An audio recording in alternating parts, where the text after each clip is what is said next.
Hello everyone and welcome back to another tutorial from Finance for Beginners.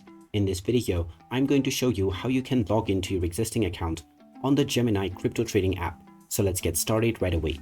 First of all, open up the Gemini application on your device and then tap on the sign in button from the homepage. You will now be taken into the sign in page where you can enter your email address and password or sign in with a passkey as well.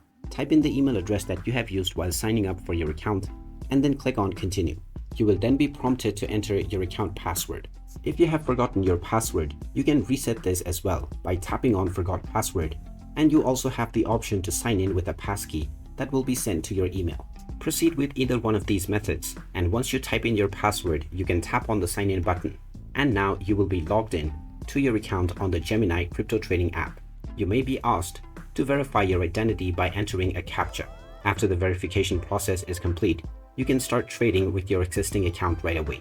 And there you have it. That is how easy it is to log into your existing account on the Gemini Crypto Trading App. If you find this video helpful, don't forget to hit that like button and subscribe to our channel for more useful tips and tutorials. Thanks for watching, and I will see you again in the next one.